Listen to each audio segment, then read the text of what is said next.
अस्सलाम वालेकुम मैम। वालेकुम अस्सलाम।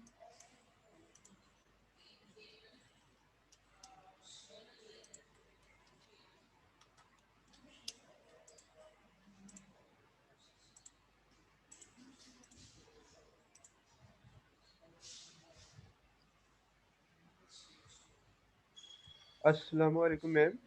वालेकुम अस्सलाम। मैम जो एक्टिविटी है हमने कल इसी टाइम पे सबमिट करनी है। टाइम तो मैंने आपको ज़्यादा दे दिया, कोशिश करें कि आज ही सबमिट करवा दें। मैम वो आपके पास हम ऑफिस में आए भी थे तो वो बताया था कि थोड़ी सी चीज़ें समझ नहीं लगी थी, तो अगर आप वो आज रिवाइज करवा दें या कुछ इस तरह का। ये हमने हिम्मत मार के कर लिया, लेकिन एक्सक्यूज मी सच में मैम। कुछ समझ नहीं आ रहा मैम। अच्छा ठीक है। हाँ जी, और कोई बच्चा भी बोल रहा है? मैम असल में आपने ना जो कराया था, क्वेश्चन कराया था, उसमें एंड में जब आपने रजिस्टर्स में वैल्यू दिलवाई थी तो आपने शायद आपने एक स्टेप मिस कर दिया था या फिर वो चीज़ कंफ्यूजिंग है वहां पर। आपने कहा था कि जो लेफ्ट वाला होता है उसमें स्टोर होती है, लेकिन फिर आपने स्टोर उस चीज को राइट वाले में किया था। वो आप अच्छा प्लीज मुझे वापस देख के की बता वैल्यू सकती जानी थी, हैं? आपने हाँ रजिस्टर में जी, हाँ जी, वैल्यू डाल दी थी। मुझे ना वो क्वेश्चन बताएं जो मैंने आपको करवाया था। एक मिनट स्लाइड्स खोल लेती हूँ, उसी में देख लेते हैं। और मैम जो आपने बुक दी थी, बुक में भी यही सेम मिस्टेक थी, पता नहीं क्यों। हालांकि उधर भी मैंने उसको रीड भी किया, रीड वाली जगह पे जो मैं पूरा पैराग्राफ पढ़ा उसमें वो समझा कुछ और है, और जो ये कहते हैं सेंटेंस है पूरा का पूरा इंस्ट्रक्शन वो गलत लिखा हुआ था। अच्छा, इसकी बात कर रहे हो आप? Yes yes ma'am. Ma'am. Yes ma'am.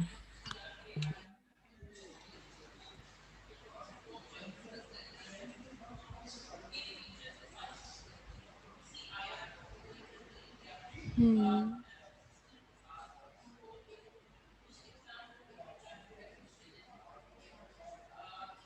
यहाँ पे मैम एड R0, R1 होना था।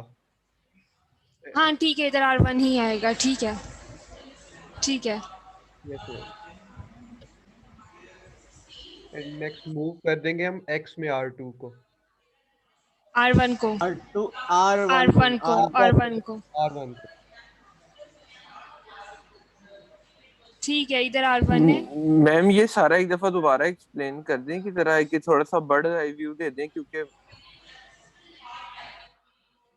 मैम इसकी तो काफी हद तक समझ आ गई थी। जो अगला क्वेश्चन आपने दिया था ना, उसमें बस एरर ये आ रहा था, एक दफा ग्रामर उसकी समझा दें और मैम बस। R0 नहीं आएगा क्योंकि हम मैम R0 आना चाहिए यहाँ पे, क्योंकि देखिए यस आपने ऐड के वक्त ऐड कर। ठीक है, R0 ठीक है, ठीक है, ठीक है।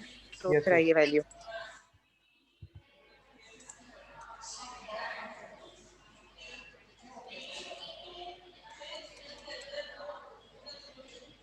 मैम ये तो आपने पहले से लिखा है, ये इससे रेज नहीं होगा मैम। ये तो वो अब आपके ऊपर स्क्रीनशॉट टाइप हो गया।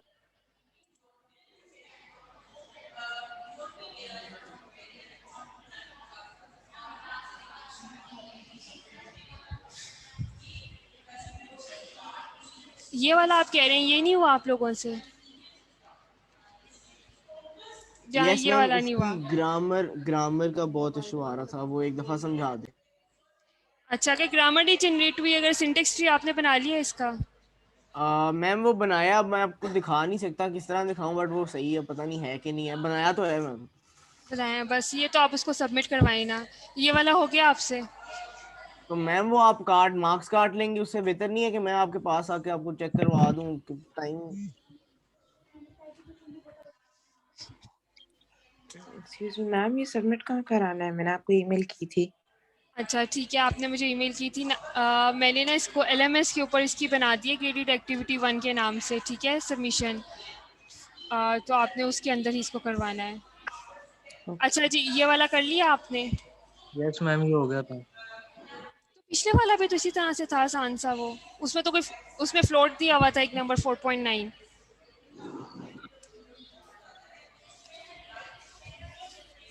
तो मैम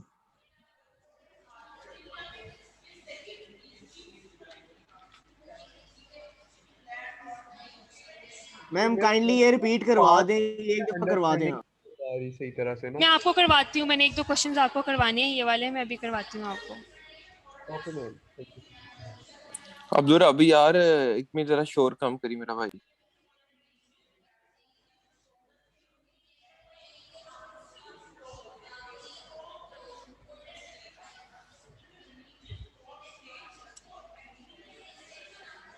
अस्सलाम वालेकुम मैम मुझे आपका लिंक नहीं आया था क्लास का, काइंडली मेरा नाम ऐड कर दें। बच्चे आपने ना मुझे अब ईमेल करनी है, फिर मैं आपका ऐड करूँगी, ठीक है? Okay ma'am.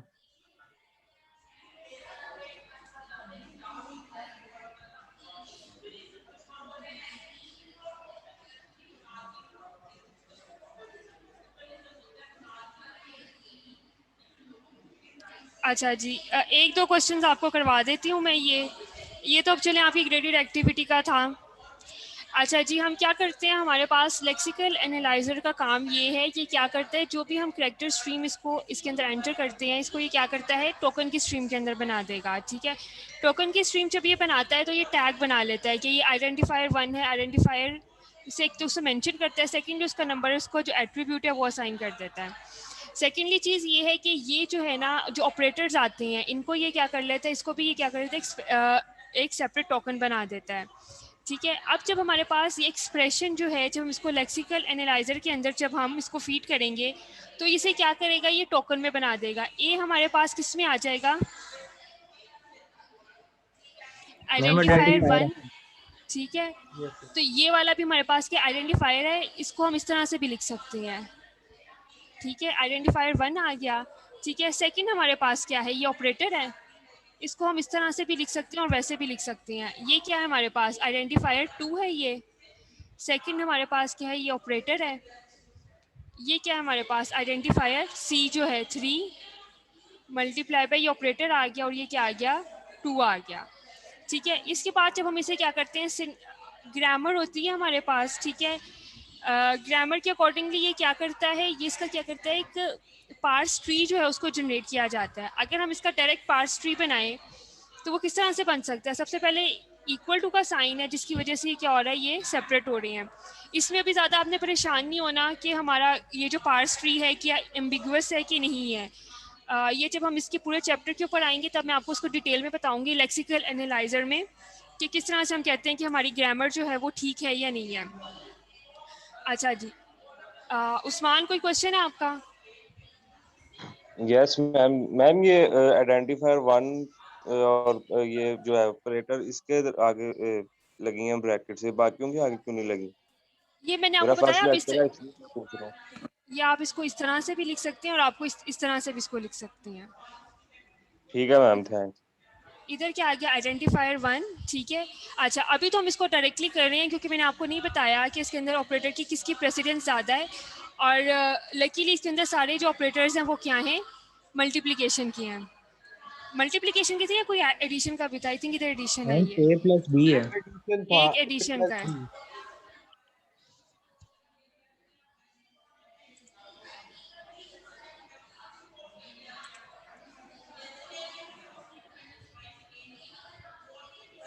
अच्छा जी, इधर सबसे पहले हम क्या करेंगे, हम इसी तरह से चल रहे हैं तो सबसे पहले हम क्या करेंगे ये। अच्छा, और समटाइम्स ये होता है कि आप ऑटोमेटा तो आपने पढ़ी होगी, ट्री भी आपने जनरेट किए होंगे। समटाइम्स ये होता है कि आपको एक स्ट्रिंग गिवन होती है, ठीक है, और उसके पेरेंथेसिस लगी होती हैं, तो उसके अकॉर्डिंगली हम इसे क्या करते हैं, प्रोडक्शन रूल्स को जनरेट करते हैं और फिर उसके अकॉर्डिंगली हमारे पास जो है ना ये पार्स ट्री बनता है। क्योंकि अभी इसके अंदर कोई इस तरह की लिमिटेशंस नहीं लगाई गई तो हम इसको डायरेक्टली इस तरह करेंगे। इक्वल आ गया, यहाँ पे कौन सा ऑपरेटर आ जाएगा, प्लस का। क्या ऐड हो रहा है, आइडेंटिफायर 1 और इधर आ गया आइडेंटिफायर 2 1, मैम। ठीक है? आइडेंटिफायर 2 के अब यहाँ पे हम क्या करेंगे, मल्टीप्लिकेशन का साइन लगाएंगे, ठीक है? Yes ma'am. इधर आ गया मल्टीप्लिकेशन और इसके आगे फर्दर ऑन क्या आ जाएगा, इधर क्या आ जाएगा, आइडेंटिफायर 2 आ जाएगा। इधर क्या आ जाएगा, ये मल्टीप्लिकेशन ये ऑपरेटर, और इधर क्या आ जाएगा इसकी, इधर आ जाएगा ये आइडेंटिफायर 3 और ये क्या आ जाएगा, 2 आ जाएगा, ठीक है? 2 आ जाएगा। अच्छा जी, अभी के लिए आपने सिर्फ देखना है कि जब हम इसके बॉटम अप पार्सिंग जब हम करेंगे हमारे पास क्या है, 2 मल्टीप्लाई बाय आइडेंटिफायर 3, यही चीज़ आ गई। मल्टीप्लाई बाय और ऊपर जाएंगे आइडेंटिफायर 2, ये आ गया, plus identifier 1 equal to identifier 1, एक इक्वल आ गया। ये इसका मतलब ये कि हमने पार्स ट्री ये ठीक बना लिया है। अभी हम इसकी इतनी डिटेल में नहीं जा रहे कि ये जो हमारी जिस ग्रामर के अकॉर्डिंगली हमने ये एक्सप्रेशन को जनरेट किया है क्या वो ठीक है या नहीं है, ठीक है? वो हम इस तरह से करते हैं, हम अगर हमारे पास किसी भी ग्रामर के एक से ज़्यादा पार्स ट्री अगर जनरेट होते हैं विच मीन्स कि वो ग्रामर क्या है, एम्बिगुअस है। इतनी डिटेल में अभी हम नहीं जा रहे, अभी सिर्फ आपने ये देखना है कि हमने क्या कर लिया, इसका पार्स ट्री बना लिया है, ठीक है। अब आप क्या करते हैं, सिमेंटिक एनालिसिस में मैंने क्या बताया था हम क्या करते हैं, लॉजिकल एरर्स निकालते हैं मैम। लॉजिकल एरर्स होते हैं, और मैंने आपको बताया था कि हम टाइप चेकिंग भी करते हैं इसके अंदर, यस ठीक है। Yes, type ma'am. चेकिंग भी हम कर लेते हैं इसके अंदर। अब ये जो 2 है हमारे पास, इसको हम क्या करेंगे, अगर हमने इसको इंट में रखना है तो इंट में रखेंगे, वरना इंट टू रियल कर देंगे। जिस तरह से प्रीवियस क्वेश्चंस में यहाँ पे क्या था, ये 4.9 था, ये पॉइंट में था, इसको हम क्या करेंगे फ्लोट में हमने कन्वर्ट करना था सिमेंटिक एनालिसिस में। तो ये इधर मैं आपको करके दिखाती हूँ किस तरह से हमने करना था इसे।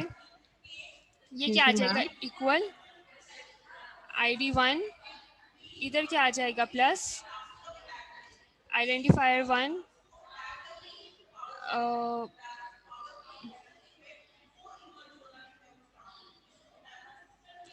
सेम उसी तरह से आएगा, लेकिन बस with a little bit of difference, इधर क्या आ जाएगा इनटू रियल, ठीक है। अदरवाइज आप क्या कर लेंगे, फ्लोट टू इनटू फ्लोट, इस तरह से कर लेंगे आप। मैम ये तो ठीक है? टाइप कास्टिंग हो रही है।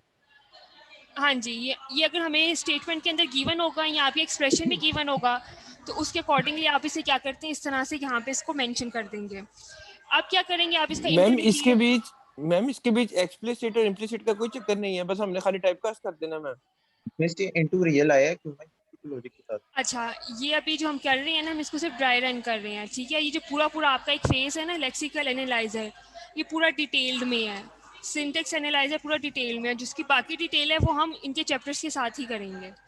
ठीक हो गया मैम, ठीक हो गया। Okay ma'am. मैम इनके प्रोडक्शन रूल्स नहीं लिखने थे आपने लास्ट टाइम लिखवाए थे? हाँ जी, वो मैंने आपको टास्क में दिए थे लिखने के लिए।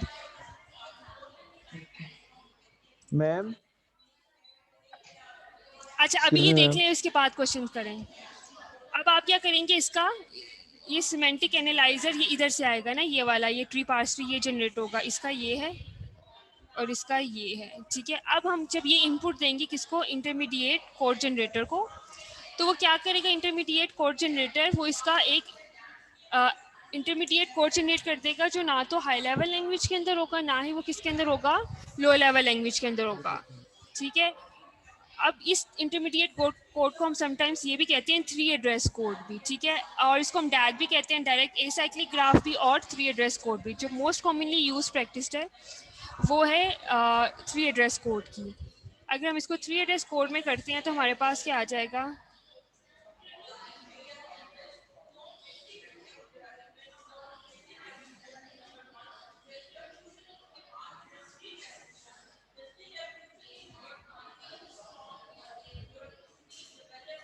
ठीक हो रहा है ये, T2 से हमने मल्टीप्लाई कर दिया, फिर हमने क्या किया T4 में, अब क्या आ जाएगा मल्टीप्लाई T3 T2, अब क्या आ जाएगा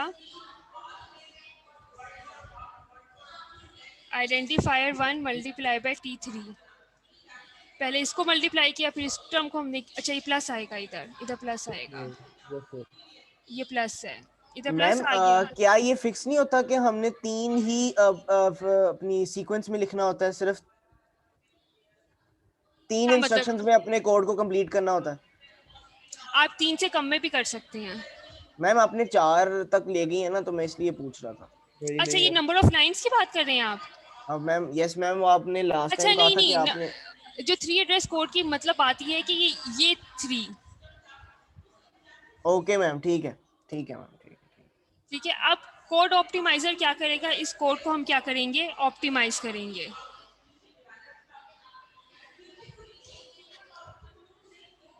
कोड को हम किस तरह से इसमें ऑप्टिमाइज कर सकते हैं। अच्छा हमारे पास क्वेश्चन में क्या गिवन था, क्वेश्चन में गिवन था हमारे पास right output of all phases except of an optimizer phase. हमने ऑप्टिमाइजर फेज को नहीं चलाना और हमने क्या करना है, डायरेक्ट इसकी आउटपुट देनी है। और हमने यहाँ पे ये भी देख लें, assume A B C of type float, हमने कहना है कि ये हमारे पास किस टाइप के हैं, फ्लोट टाइप के हैं। तब हम इसको किस तरह से कर सकते हैं, हाँ जी लिखवाएं जरा इसकी असेंबली क्या लिखेंगे। ये वाला फेज हमने इसके अंदर नहीं चलाना as per the question. Ma'am ID3 को मूव करवा देंगे R1 में। R1 में, और मूव के साथ क्या लिखेंगे, हमने अभी पीछे पढ़ा है कि हमने लिखा हुआ है उसके साथ float move ABC।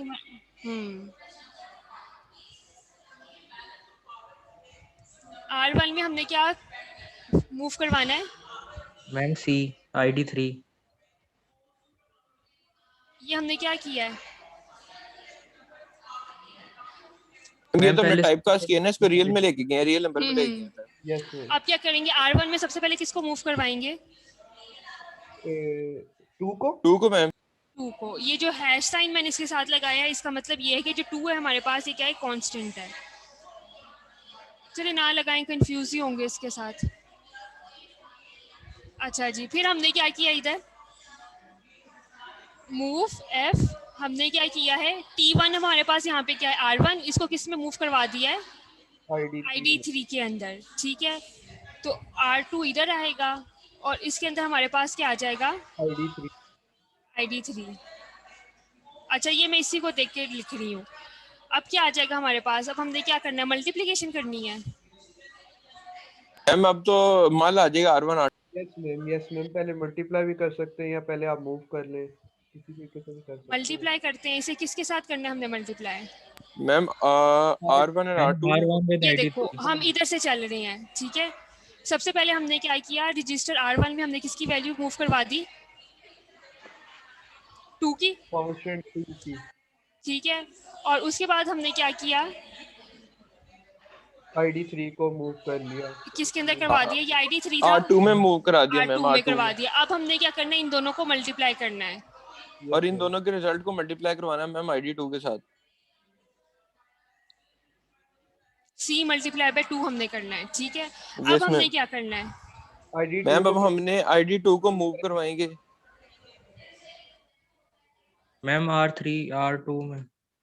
R3, very good. R3 को किस में मूव करवाएंगे? ID2 मैम ID2 को ID इसके अंदर मूव करवाएंगे, ठीक यस है। मैम। कर देंगे। अब फिर क्या आ गया हमारे पास? मल्टीप्लिकेशन आ मैम गई है। मल्टीप्लाई। Yes ma'am.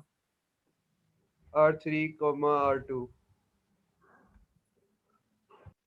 R1 ने R2 ही R2 R2। अच्छा जी, अब क्या करेंगे? मैम अब एक ID1 को मूव करवाएंगे। फॉर में मूव अब इसको करा मूव करवाना है हमने। Yes ma'am. मैम ID1 को मैम। ID1 को कौन से रजिस्टर में? R4 के अंदर। Yes ma'am. और फिर अब हमने क्या करना है? इसको ऐड करना है। ऐड करना है मैम R3 में R4।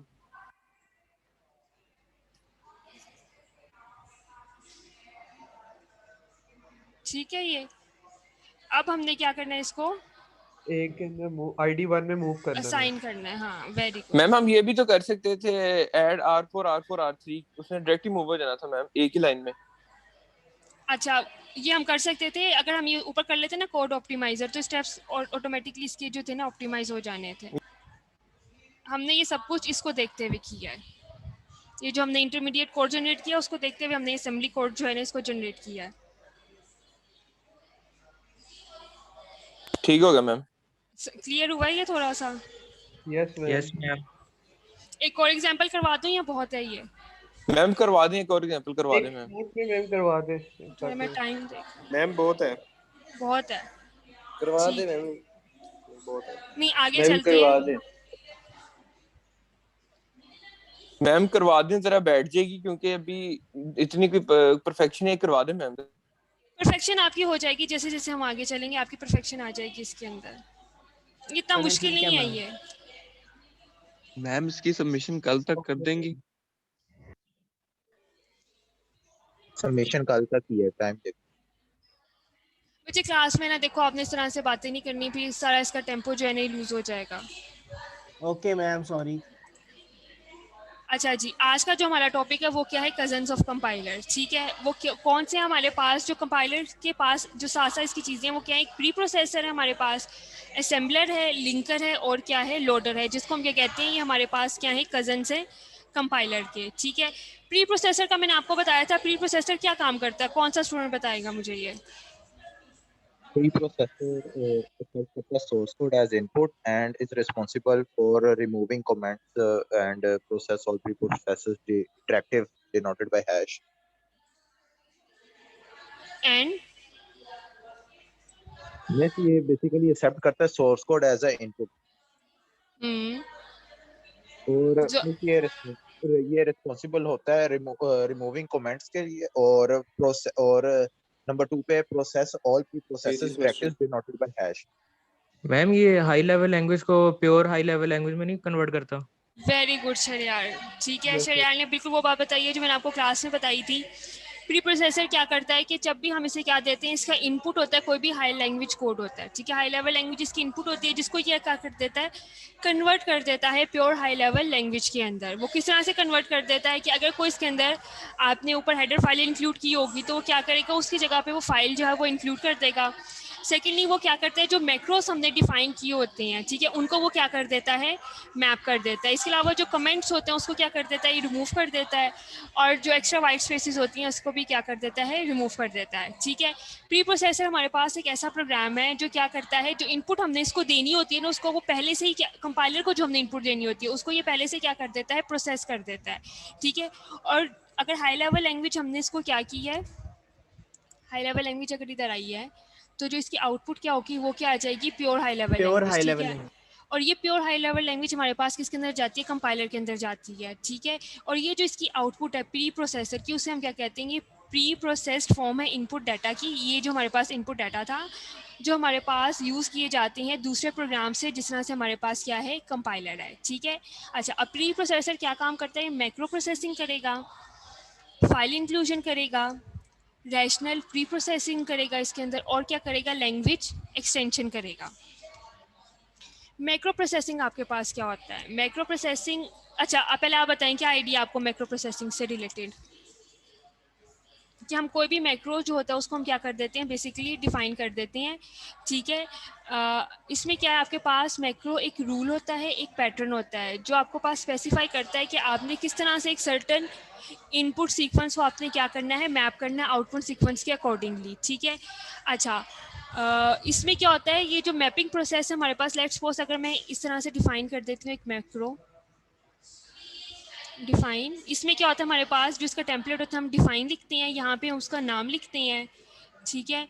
और इधर हम क्या कर देते हैं, इसकी बॉडी के अंदर भी हम इसकी वो एट्रीब्यूट्स वगैरह भी लिख देते हैं। इसकी वैल्यू जो मैं लिख देती हूँ पाई इक्वल्स टू 3.141516, ठीक है।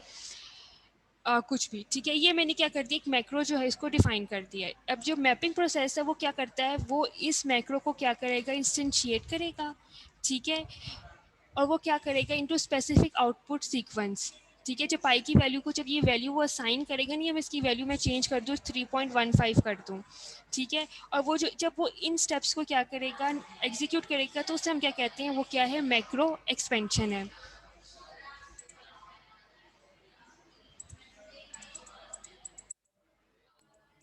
मैम मैपिंग प्रोसेस क्या होता है, काइंडली रिपीट कर। बताती हूँ, मैं आपको बताती हूँ एग्जांपल के साथ। यार स्पेसिफिक इनपुट के अगेंस्ट स्पेसिफिक आउटपुट एंड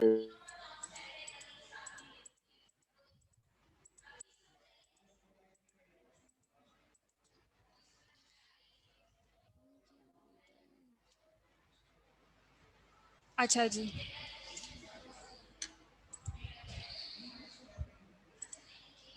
क्या होती है मैक्रो की डेफिनेशन, आप किस तरह से करते हैं, आप सबसे पहले ये इस तरह से इसका ये इस तरह से आप इसको क्या करते हैं, डिफाइन करते हैं। डिफाइन मैक्रो का नेम आ जाता है, जिस तरह से हमने पाई लिखा था, एक टेम्पलेट आ जाती है, उसके बाद क्या आ जाती है, इसकी बॉडी आ जाती है। मैक्रो नेम हमारे पास एक स्ट्रिंग होता है, जिस तरह से हमने पाई लिखा था, लेटर्स होता है, जिसके साथ हम क्या लगाते हैं, एक बैक स्लैश लगाते हैं, ठीक है।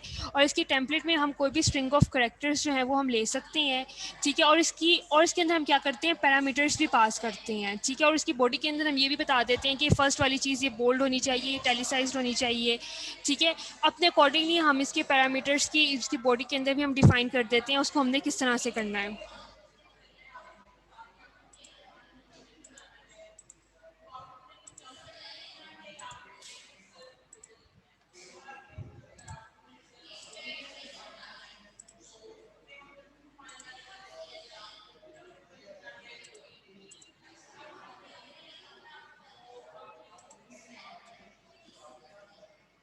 अच्छा जी, क्या देखा हमने, हम किस तरह से करते हैं, इधर हमारे पास क्या आ जाता है, डिफाइन, मैक्रो का नेम आ जाता है मैम, मैक्रो नेम, टेम्पलेट आ जाती है मैम, अगेंस्ट उसकी बॉडी आ जाती है, टेम्पलेट, और इधर हमारे पास क्या आ जाएगी, इसकी बॉडी आ जाती है मैम। ये बॉडी आ जाएगी, ठीक है। अच्छा, अब मैं आपको ये करके दिखा रही हूँ विद पैरामीटर्स कि हम किस तरह से करते हैं। अब एक मैक्रो हम डिफाइन करके देखते हैं। ये देखो इधर मैंने ये क्या किया, डिफाइन, ठीक है, ये स्लैश के साथ हमने कहा था हम इसे करते हैं बैक स्लैश के साथ, ठीक है। अब ये मैंने क्या किया, ये हैश के साथ हम क्या करते हैं, इसके पैरामीटर्स को हम क्या करते हैं, हम डिफाइन करते हैं। ये मैंने क्या किया, इसका पैरामीटर डिफाइन किया, और सेमी कॉलन से हम क्या करते हैं, दो पैरामीटर्स को आपस में एक दूसरे से सेपरेट करते हैं।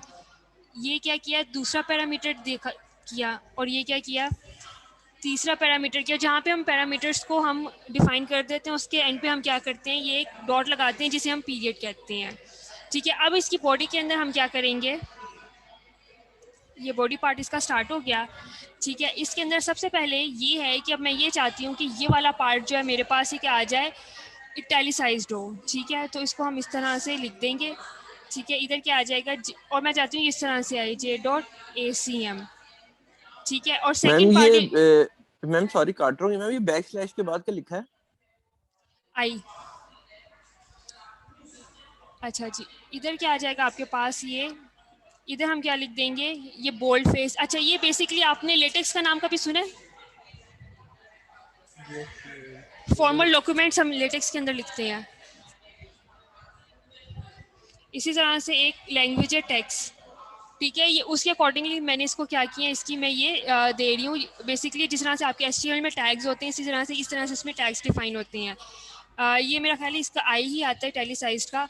और इधर पैरामीटर 1 जो है, इसको मैंने क्या डिफाइन करना है, बोल्ड फेस मैंने करना है, ठीक है। ये बोल्ड में आ जाए, इधर क्या कर दिया, ये 1 के बाद अब मैं चाहती हूँ इधर क्या है, सेमी कॉलन आए, सॉरी ये कॉलन आए, और इसके बाद क्या है, सेकंड पैरामीटर, और उसके बाद क्या है, ये PP आए, ठीक है, पेज नंबर, ये पॉइंट, और इसके बाद क्या आ जाए हमारे पास, ये पैरामीटर 3 आ जाए, इसके बाद ये डॉट आ जाए। ये इसकी बॉडी को क्या कर दिया मैंने, डिफाइन कर दिया है। अच्छा, अब जब मैं इसके अंदर ये मैक्रो क्या कर दिया मैंने, डिफाइन कर दिया है, और जब मैं इसके अंदर ये वैल्यू क्या करूँगी, पास करूँगी, ठीक है,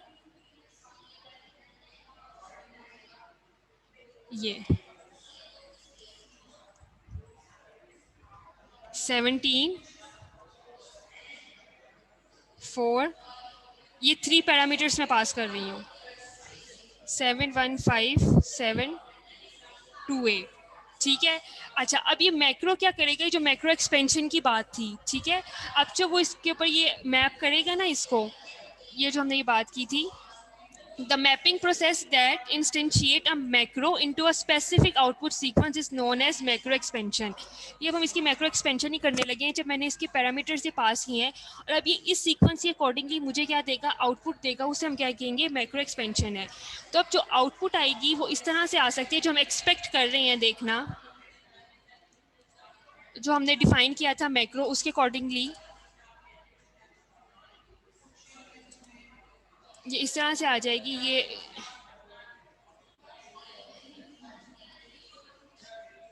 इटैलिक्स में ये लिख दिया 17, पहला हमारे पास क्या आ गया, ये आ गया, ठीक है, पहला वाला। अब इस इधर तो मैं बोल्ड नहीं लिख सकती, ये आप सपोज कर लेंगे बोल्ड में ही लिखा हुआ है 17, ठीक है। अब इसके बाद क्या आना चाहिए था, ये कॉलन आना चाहिए था। अब हमारे पास क्या है, पैरामीटर 2, वो क्या है, 4 में है, ठीक है। इधर बोल्ड नहीं है तो ये सिंपल आएगा 4, ठीक है। इसके बाद हमने क्या किया था, इसके बाद हमने कोमा लगाया था, ये कोमा आ गया, ठीक है। इसके बाद क्या था, ये पेज जो होता है ये, ठीक है, ये P, ठीक है। इसके बाद हमने क्या लगाया था, डॉट। इसके बाद हमारे पास क्या आना चाहिए, पैरामीटर 3, ठीक है। इसके ऊपर हमने कुछ भी नहीं लगाया कि इसको इटैलिक्स में रखना है, या इसका बोल्ड फेस रखना है, या इसका टेक्स्ट है वो लार्ज करना है या स्मॉल करना है, हमने सिंपल इस पैरामीटर पास किया है। तो अब ये पैरामीटर क्या आ जाएगा, 715 728, ठीक है। ये बेसिकली क्या है हमारे पास, ये किसी ऑथर का नेम है, ठीक है। ये जो हमने पास किया था, ये क्या था, वॉल्यूम था, ये इशू नंबर था, वॉल्यूम का इशू नंबर 4, ये क्या था, पेज नंबर, ठीक है। इसका मैंने क्या किया था, एक मैक्रो डिफाइन किया था, और उसके अकॉर्डिंगली इसको क्या किया, मैक्रो एक्सपेंशन की है, ठीक है। समझ आई है इसकी? मैम रिपीट कर दें। मैम दोबारा एक दफा, समझ नहीं आई। समझ नहीं आई, ये जरा मुश्किल हो गया मुझे लग रहा है आप लोगों के लिए। बिल्कुल समझ नहीं आई। Yes ma'am 0%। 0%। जी मैम। मैम अच्छा 50% आ गई है।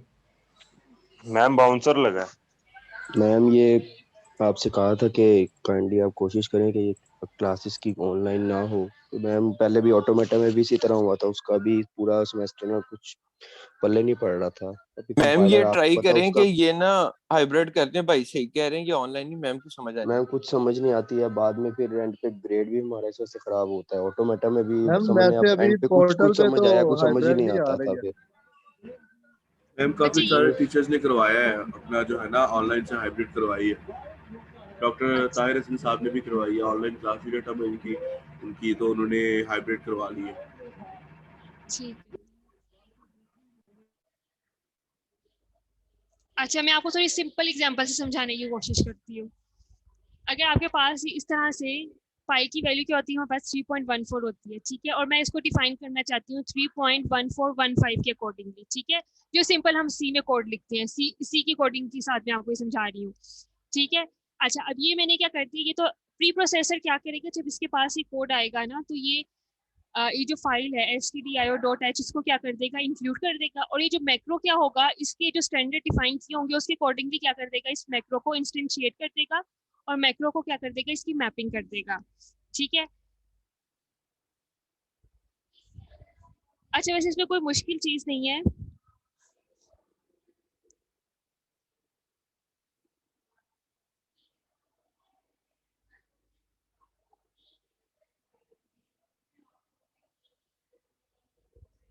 ये आर रेडियस है।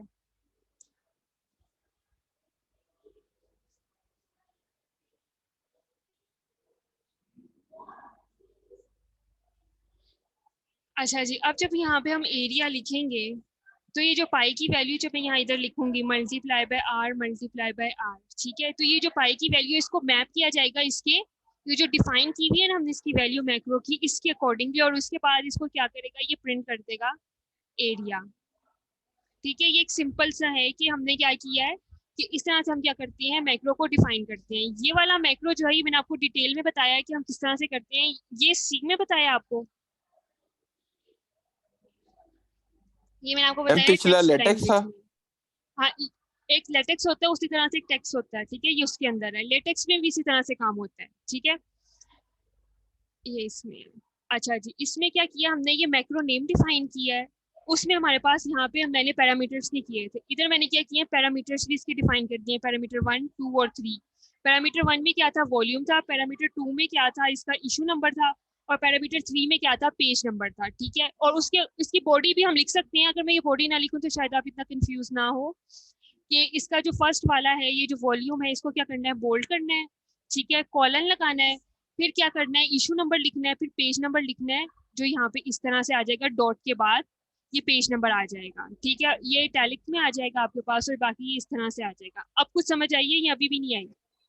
मैम ये मैम समझ BL आ है या गई है। BF है? मैम आपको समझ आ गई है। बोल्ड फेस BF है, बोल्ड फेस। हाँ जी, हाँ BF ये बोल्ड फेस होता है। और स्टार्ट में क्या लिखा हुआ है, J.ASM के स्टार्ट में मैम? ये इटैलिक्स के लिए, ठीक है, इसका सिंटेक्स जरा देख लेना, आई थिंक ये SI ही आता है इधर, SI। मैम हमने कौन सी लैंग्वेज, सी में काम करना है या इस पे काम करना है, टेक्स्ट पे? अच्छा इसके लिए ये है कि जो काम मैंने आपको बताया लेक्सिकल एनालाइजर का जो टूल है वो होता है लेक्स टूल, ठीक है, और उसके लिए आपको करना पड़े वर्चुअल आपको मशीन करना पड़ेगी, क्योंकि वो चलती है यूनिक्स के ऊपर, इसलिए मैं देख लूँ कि आपको जावा पे करवा दूँ या सी पे करवा दूँ, ये काम जो हमें टूल मिल जाए। सर मैम जावा पे करवा दो। जावा पे ले आए मैम, जावा ठीक है। जावा तो जी ठीक है। पहले आप ये कॉन्सेप्ट समझ लें, एंड पे हम करेंगे ये काम। अच्छा जी ये बताइए मैक्रो प्रोसेसिंग की समझ आई है? Yes ma'am. जी मैम ये आ गई है। मैम ये 3 पैरामीटर की समझ आ गई, आपने 3 पैरामीटर, उसके बाद ये जो नीचे ब्रैकेट लगाई है इसका क्या मतलब है? नीचे कौन सी ब्रैकेट, ये वाली? हाँ ये पैरामीटर 3 के बाद जो लगाई नीचे, ये तो उसकी बॉडी की है ना ब्रैकेट, इसके बाद एक और ब्रैकेट भी आएगी, वो मैं भूल गई हूँ। मैम जो आपने रेडमी वैल्यूज ली है JSEN की, वो क्यों नहीं है? लाइक ये आपने मैं तो ऊपर और ये मैम j.asm का क्या मतलब है?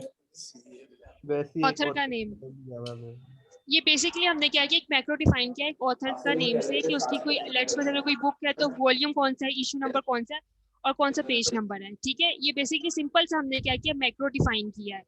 और ये मैंने इसलिए किया आपको ये चीज समझाने के लिए कि मैक्रो एक्सपेंशन हम क्या किसको रहे हैं। Okay ma'am. जब हम क्या करते हैं, ये मैक्रो को जब हम डिफाइन कर देते हैं ना इस तरह से, ठीक है, अब जब उसको मैप करेगा, ये जो हमने सीक्वेंस दी हुई है उसके अकॉर्डिंगली वो आउटपुट को क्या करेगा, मैप करेगा। इससे हम क्या कहते हैं, macro expansion. Got it now? Yes ma'am. Clear है। और ये जो एक बच्चा पूछ रहे थे आपके, ये क्या है, ये बेसिकली क्या है, पैरामीटर पासिंग है, वैल्यूज दी हैं हमने।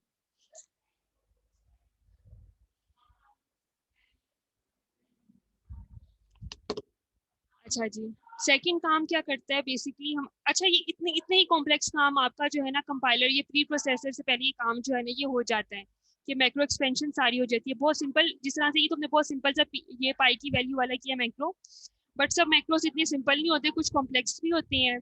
ठीक है, अच्छा इसके अलावा जो काम करता है प्री प्रोसेसर, वो क्या करता है, फाइल को इंक्लूड करवा देता है। ठीक है, वो आपका प्री प्रोसेसर क्या करते हैं, जो भी आपने हैशटैग इंक्लूड ऊपर, अगर आपके पास अगर आपने फाइल इंक्लूड की हुई है, या आपने कोई लाइब्रेरी इंक्लूड की है, या आपने कोई एपीआई इंक्लूड की है, और या फिर आपने क्या किया, कलेक्शन की है, जो हैशटैग इंक्लूड डायरेक्टिव है उसको वो रिप्लेस कर देता है इंटायर कंटेंट के साथ। अच्छा जी, इसके बाद हमारे पास क्या होती है, रैशनल प्री प्रोसेसर्स होते हैं। ठीक है, अच्छा जी, अब कुछ कंपाइलर्स जो हैं वो चेंज होते जा रहे हैं। जैसे विजुअल स्टूडियो में भी सी का जो कंपाइलर है वो ज़्यादा मिच्योर होता जा रहा है। ठीक है, कुछ साल पहले इतना वो मिच्योर नहीं था, जितना वो मिच्योर हो गया कि जिस तरह से अगर हम रिटर्न 0 नहीं करते ऊपर इंट मेन लिखने के बाद भी, तो वो उसका एरर नहीं जनरेट करता। ठीक है, तो जिस तरह के रैशनल प्री प्रोसेसर्स होते हैं वो क्या करते हैं, जो ओल्डर लैंग्वेजेस हैं उनको जो मॉडर्न फ्लो के साथ, फ्लो ऑफ कंट्रोल है और जो डाटा स्ट्रक्चरिंग फैसिलिटीज हैं उसके अकॉर्डिंगली उसे क्या कर देते हैं, चेंज कर देते हैं। अच्छा, इसके अलावा क्या है हमारे पास, लैंग्वेज एक्सटेंशन। ये भी काम किसका है, प्री प्रोसेसर का है। प्री ओल्ड प्रोसेसर लैंग्वेज को क्या करते हैं, rational pre processors? Rational pre processors क्या करते हैं, जो मॉडर्न फ्लो ऑफ कंट्रोल है और जो नई डाटा स्ट्रक्चरिंग फैसिलिटीज आती हैं उसके अकॉर्डिंगली उसे क्या कर देते हैं, चेंज कर देते हैं पुरानी लैंग्वेजेस को। जिस तरह से सी लैंग्वेज आपके पास पुरानी है, ठीक है, तो जो प्री प्रोसेसर्स क्या करेंगे, वो इसे क्या करेंगे, मॉडर्न फ्लो जो है कंट्रोल का।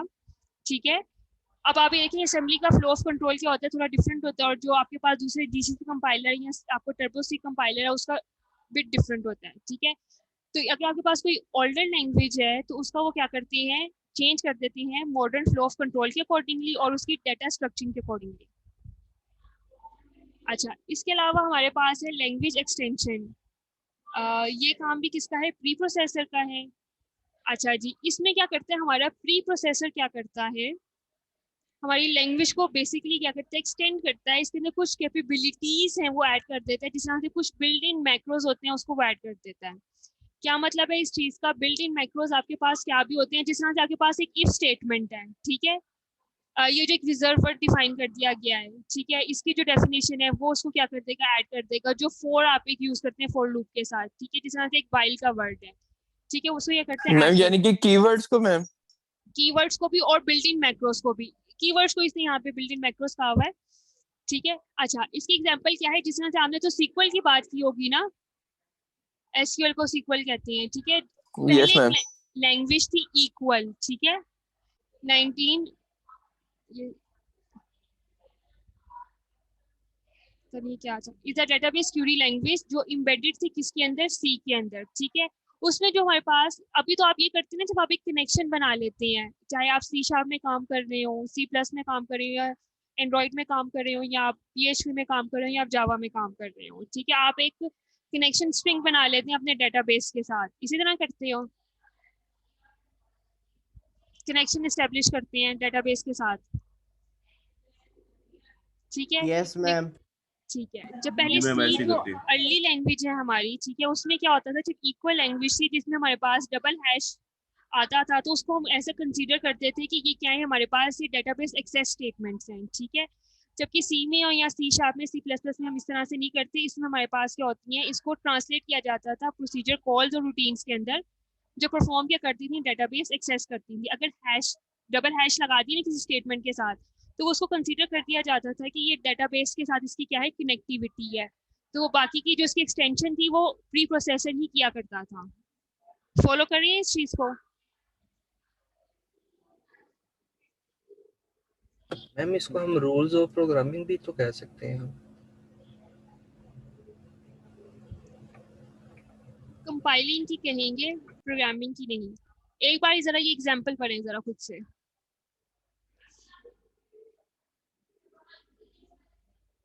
मतलब मैम अगर डीबी के साथ लिंक करना है तो आपको डबल हैश लगा के वो हाँ स्टेटमेंट जी, को स्टार्ट करना तो जो पड़ेगा। प्री प्रोसेसर था ना, कंपाइलर को कोड देने से पहले ही वो देख लेता था जिस स्टेटमेंट के साथ डबल हैश लगा हुआ है, इसका मतलब ये है कि ये डेटाबेस के साथ इसका एक्सेस है।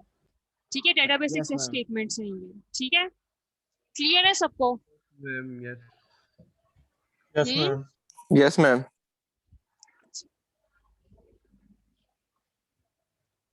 अच्छा जी, अब हमारे पास क्या आ गया, असेंबलर।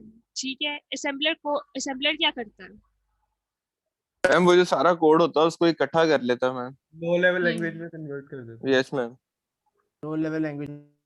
हाँ जी, हमारा असेंबलर क्या करता है, जो असेंबली इंस्ट्रक्शंस दी होती हैं निमोनिक्स की फॉर्म में, उसको क्या कन्वर्ट कर देता है, मशीन कोड के अंदर कर देता है। याद है निमोनिक्स किसे कहते थे या भूल गए हैं?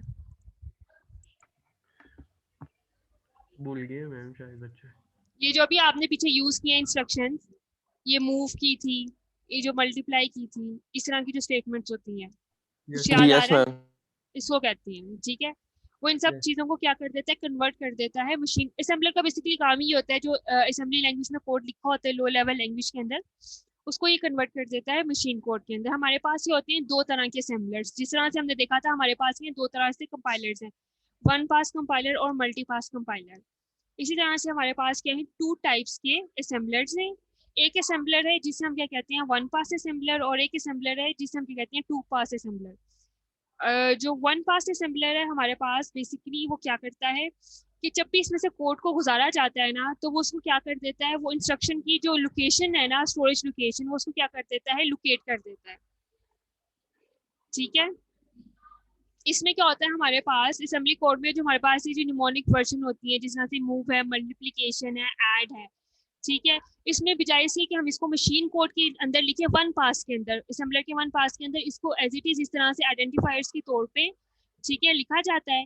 ठीक है, और उनके नेम्स जो होते हैं ना, उसको मेमोरी जो है ना, ये मेमोरी एड्रेसेस एलोकेट कर दिए जाती हैं। और टू पास असेंबलर में क्या करते हैं हम, इन्हीं कोड को ये कन्वर्ट हो जाते हैं किसके अंदर, बाइनरी के अंदर, ठीक है, मशीन कोड के अंदर। और सेकेंडली क्या होता है कि अगर हमारे पास कोई रीलिक्विडेबल कोड है, उसका क्या जनरेट कर दिया जाता है, एब्सोल्यूट कोड जनरेट कर दिया जाता है। Okay ma'am. अच्छा जी, किस तरह से होता है ये?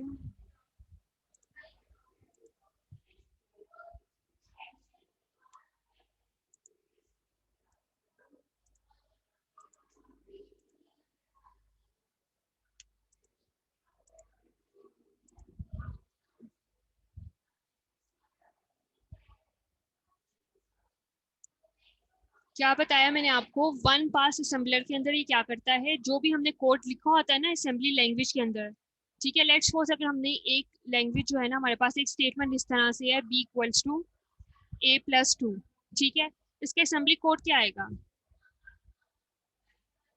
Move ma'am move R ma'am R1 नहीं आएगा एक ही का पहले मैम। हाँ ठीक है, R1 पहले आ जाएगा। ठीक है, Yes, ठीक है, ma'am. R1। फर्क नहीं पड़ता इतना।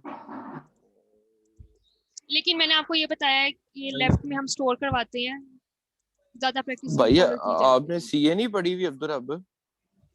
और बस ये भाई मूव की कंडीशन है यार, मूव की कंडीशन है, ऐड नहीं है। हैशटैग टू R1, ठीक है, कर लें इसको, इधर कर लें, ये इधर क्या आ जाएगा, मूव R1 में अब हम क्या कर देंगे, मूव B कर देंगे, ठीक है, और अच्छा जी, 2 के साथ #1 इसलिए लगाया क्योंकि हमारे पास क्या है, ये कांस्टेंट वैल्यू कांस्टेंट है मैम। ठीक है, ये इसका क्या है, असेंबली कोड है। ठीक है, अगर अब हमने क्या करना है, इसके जब हम इसको वन पास असेंबलर में से जब हम इसको पास करते हैं, तो क्या बताया मैंने आपको, वो उसको क्या कर देता है, मेमोरी एड्रेसेस जो है ना, मेमोरी लोकेशंस, ठीक है, वेरिएबल को मेमोरी एड्रेसेस जो है वो उसको क्या कर देता है, एलोकेट कर देता है। अब यहाँ पे आइडेंटिफायर क्या था हमारे पास? मैम एक ए है और एक बी है मैम। एक बी है। अच्छा, अगर हम इसको सपोज करते हैं कि हमारे पास क्या है, 4 बिट का है हमारे पास, तो हमारे पास अगर हम 0 से इसको स्टार्ट करते हैं, 0 एड्रेस स्पेस से, ठीक है, तो हम कहते हैं ए की वैल्यू क्या है 0 से लेके 3 तक, ठीक है, ये 0 से लेके इसको 3 तक हमने असाइन कर दी। जो बी को एड्रेस की वैल्यू मिल गई है वो किससे मिल गई है? 4 से ऑनवर्ड्स, ठीक है। अच्छा जी, ये जो ये वाला काम है ना, ये होता है 1 पास असेंबलर के अंदर। और जो सेकंड पास असेंबलर है, जब यही कोड क्या गुजरेगा असेंबलर में से सेकंड टाइम जब गुजरेगा 2 पास असेंबलर के अंदर से, तो वो क्या करेगा, ये जो सिंपलेस्ट फॉर्म ऑफ हमारे ये जो इनपुट हमने इसके अंदर हम इसको देंगे ना, तो वो क्या करेगा, इसकी स्टोरेज लोकेशंस को भी फाइंड करेगा और सिंबल टेबल के अकॉर्डिंगली, और उसकी जगह क्या कर देगा, मशीन कोड जो है वो उसमें कन्वर्ट कर देगा इसको। जिस तरह से हमारी ये जो इंस्ट्रक्शंस है ना, मूव की है, ऐड की है, जो रजिस्टर्स की वैल्यू है, इसकी इनको जगह बाइनरी में ले देगा मैम। इसको बाइनरी में कर देगा। ठीक हो गया मैम। और जो आउटपुट होती है ना हमारे पास यूजली सेकंड पास असेंबलर की, वो हमारे पास क्या होती है, रीलोकेटेबल कोड होती है। उसको भी करके देखते हैं। ये याद रखना आपने क्या कहा है मैंने, ए हमने 0 और बी क्या किया था 4, ये फर्स्ट पास में हमने किया है, ठीक है। और ये कोड भी जरा माइंड में रखना है जो पीछे हमने लिखा है, सिंपल सा 3 लाइन कोड। अच्छा जी, अगर हमारा इसका मशीन कोड हम करते हैं, तो सबसे पहले जो हमारे पास 4 बिट्स आ जाती है हमारे पास इंस्ट्रक्शन कोड की, वो आ जाती है हमारे पास, ये जो हमने असेंबली में निमोनिक्स लिखे होते हैं, मूव, ऐड, मल्टीप्लाई या मूव, ठीक है। अच्छा, अब आप इसमें देखिए जो हमारे पास जिसमें ऑपरेशन परफॉर्म हो रहा है, वो हमारे पास ये स्टेटमेंट कौन सी वाली है, 2 वाली है, और ये दोनों स्टेटमेंट्स क्या हैं, ये स्टोर करवाने वाली हैं। इसका कोड हमारे पास क्या आ जाएगा, अगर लेट्स सपोज 0 0 0 1 0 0 1 1 और इधर आ जाएगा 0 0 1 0, ठीक है। ये वाली हमारे पास इंस्ट्रक्शंस है ना, ये हमारे पास क्या है, लोड करने की मेमोरी के अंदर, ठीक है, स्टोर करने की और ऐड करने की, ठीक है। ये लोड और स्टोर करने की है, और ये सेकंड वाली है, ये कौन सी है, ये ऐड करने की है। इसके बाद हमने क्या किया था, हमने वैल्यूज को अगर मूव करवाया तो किसके अंदर करवाया, रजिस्टर के अंदर मूव करवाया है। Yes ma'am. तो इधर हमारे पास ये 2 बिट आ जाता है रजिस्टर का, 0 1 0 1 0 1, ठीक है। ये जो ये बिट्स है ना, ये हमारे पास रिप्रेजेंट करती हैं कि ये हमारे पास क्या है, रजिस्टर्स हैं, ठीक है। मैम ये थ्रू आउट सेम ही रहेंगी मैम? ये तो डिपेंड करता है इस चीज का कि आप कौन सी मेमोरी एलोकेशन इसको कर रहे हैं, आपका जो नहीं मैम, ये जो रजिस्टर की वैल्यूज हैं 0 1 0 1, ये थ्रू आउट सेम ही रहेंगी, चाहे R1 है R2 है? अभी हम इसको सपोज करें कि हम R1 के अंदर ये काम कर रहे हैं, हमने कितने रजिस्टर्स लिए, हमने रजिस्टर ही R1 लिया इसके अंदर, R2 ही हमने लिया, R2 हम लेते हैं तो फिर उसकी जगह फिर रजिस्टर का एड्रेस जो है, बिट जो है वो चेंज हो जाती है, ठीक हो गया। अच्छा जी, इसके बाद हमारे पास 2 बिट्स और आती हैं जो रिप्रेजेंट किसको करती हैं, टैग को, ठीक है। वो टैग हमारे पास क्या होता है, वो टैग हमारे पास ये होता है कि वो हमारे पास ऑर्डिनरी एड्रेस मोड है, या हमारे पास क्या है, इमीडिएट एड्रेस मोड है। इमीडिएट एड्रेस मोड में बेसिकली आपके पास ये जो ऑपरेशंस आप परफॉर्म कर रहे होते हैं उस तरह से होता है, और जो ऑर्डिनरी एड्रेस मोड होता है उसमें आपके पास ये स्टोर और मूव वाली इंस्ट्रक्शंस होती हैं, ठीक है। अब इधर आ जाएगी हमारे पास 0 0, ये ऑर्डिनरी मोड है, जो 0 1 है इसी सेकंड इंस्ट्रक्शन में ही हम ऐड कर रहे थे, तो ये क्या आ जाएगी 1 0 इमीडिएट मोड है, और ये क्या है, ऑर्डिनरी मोड है। इसके बाद आपके पास क्या आ जाता है, ये कोड आ जाता है, ठीक है। अच्छा, ये कोड आएगा इधर। मैम ये इमीडिएट और ऑर्डिनरी वाली बाइनरी दोबारा समझा दी जरा काइंडली। Yes ma'am.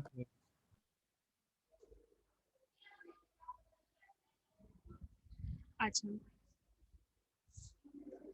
ये जो हमारे पास ये जो लास्ट 8 बिट्स है ना, ये इसको हम लेते हैं एज ए ऑपरेंड, ठीक है। ऑपरेंड क्या है इसके अंदर, ए और बी है, ठीक है, जिन पे ऑपरेशन अप्लाई हो रहा है। हाँ जी, ठीक है।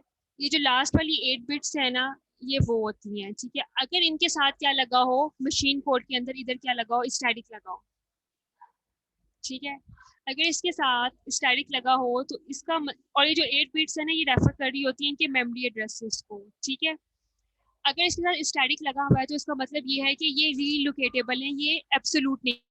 और ऑर्डिनरी, ये जो मैंने आपको बात की है, ऑर्डिनरी एड्रेस मोड है, ये अभी रीलोकेटेबल है, ठीक है। ये वाला हमारे पास है, ये इमीडिएट मोड है, ठीक है। स्टैटिक इन दोनों के साथ लगा हुआ है कि अभी इनका एब्सोल्यूट कोड जो है ये जनरेट नहीं हुआ, ठीक है। अच्छा, अगर आप इसको, क्या थी हमारे पास इंस्ट्रक्शन, ऐड करना है ना हमने। यस मैम, ऐड करना था a+2 मैम b और अच्छा, रिजल्ट स्टोर करना था ऑपरेटिंग b के सिस्टम भी आप लोग पढ़ चुके हैं। ऑपरेटिंग सिस्टम के भी कुछ कॉन्सेप्ट्स आपको पता है कि यस हमारे पास ये जो मैपिंग होती है मेमोरी की, हमारे पास अगर वो हमने उसको एब्सोल्यूट के अंदर हमने किसी जगह पे इसको हमने मूव करना है, तो हम उसको क्या करते हैं, उसके अंदर स्पेस के अंदर हम क्या कर देते हैं, ऐड कर देते हैं। अभी ये जो मैंने आपको बताया, क्या बताया अभी तक मैंने आपको, मैम आप बता रही थी रिलोकेटेबल एड्रेस और वही मैम आप मैं बता रही आपको थी कि मैं बताती हूँ आपको, मैं ही बताती हूँ आपको, मैं क्या आपको क्या बता रही थी। असेंबलर हमारे पास होती है, वन पास असेंबलर में उसने क्या किया कि उसने असेंबली कोड जो हमारे पास जनरेट किया हुआ था उसको क्या मिल जाती हैं, मेमोरी एड्रेसेस जो हैं ये मिल जाती हैं कि इतने, लेट्स सपोज अगर इतनी बिट्स का है तो यहाँ से यहाँ तक इसकी लोकेशन होगी, यहाँ से यहाँ तक इसकी लोकेशन होगी, ठीक है। जब वन पास असेंबलर के वन पास से ही निकलेगा, जब सेकंड पास असेंबलर में आएगा ना, सेकंड पास जब इसका चलेगा असेंबलर के अंदर, तो वो क्या करेगा, ये जो इंस्ट्रक्शंस होती है ना हमारे पास, लोड स्टोर ऐड मल्टीप्लाई की, उसका कोड क्या होता है, ये 4 बिट कोड जो है ना ये जनरेट हो जाता है। इसके बाद हमारे पास क्या आता है, रजिस्टर्ड का कोड आ जाता है। फिर ये हमारे पास क्या होती है, ये मोड बिट्स होती है कि हमारे पास ऑर्डिनरी मोड है या इमीडिएट मोड है। इसके बाद जो हमारे पास 8 बिट्स ये हैं, ये हमारे पास क्या है, ये हमारे पास ये ऑपरेंड्स हैं जिसके ऊपर हम ऑपरेशन जो है ये परफॉर्म कर रहे हैं। अगर आपके पास इसके साथ स्टैटिक लगा हो, इसका मतलब क्या है, ये कोड क्या है, ये रीलोकेटेबल है, ये इस मेमोरी से किसी और मेमोरी के अंदर हम इसको क्या कर सकते हैं, लोकेट कर सकते हैं। अगर हमारे पास वो लोकेशन क्या है, लेट्स सपोज अगर वो लोकेशन जिसके ऊपर हमने इसको रीलोकेट करना है, वो लोकेशन का कोड ये है,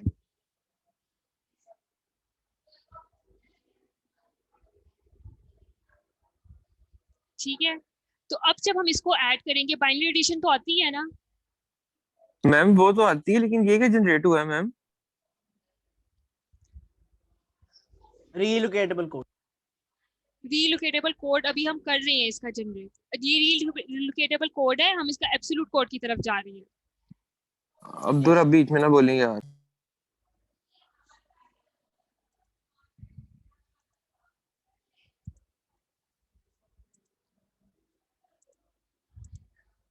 अच्छा जी, स्टैटिक का मतलब ये है इधर कि ये कोड हमारे पास रीलोकेटेबल है, ठीक है। अब लेट्स सपोज कि हमने इसको एब्सोल्यूट जो हमने इसकी लोकेशन करनी है, इस कोड की जो मेमोरी में स्पेस अवेलेबल है रैम के अंदर, एग्जीक्यूट करने के लिए ऑब्वियसली हम इसको क्या करना पड़ता है, लोड करना पड़ता है। अगर हमने लोड करना है, वो लोकेशन हमारे पास जो एड्रेस है वो क्या है, वो ये है। तो इन इंस्ट्रक्शंस के अंदर हम क्या करेंगे, इसको हम ऐड करेंगे तो हमारे पास वो नई लोकेशन जो है वो आ जाएगी, ठीक है। अब जो ये वाला कोड है, ठीक है, इसके अंदर अगर मैं इसको ऐड करती हूँ,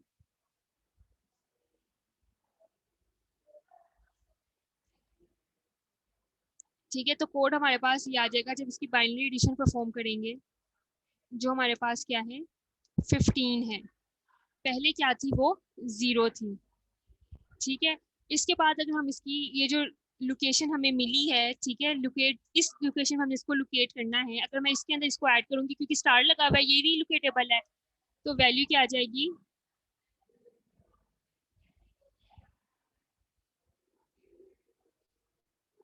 ठीक है, इधर आ जाएगा हमारे पास 0 0 1 1 1, ठीक है।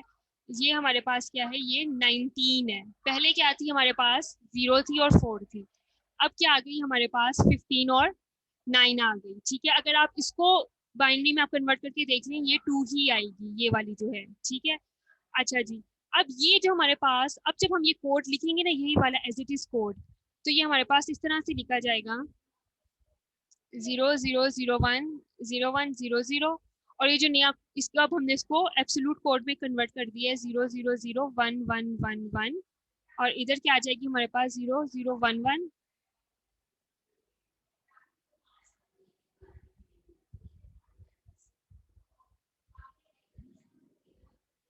ये वाला कोड आ जाएगा इधर। अब इसके साथ स्टैटिक नहीं हम लगाएंगे, ठीक है, क्यों नहीं लगाएंगे, क्योंकि ये हमारे पास क्या है, ये एब्सोल्यूट कोड है, और ये क्या है, अनरीलोकेटेबल कोड है, और ये क्या है, मशीन कोड है, machine code that is absolute.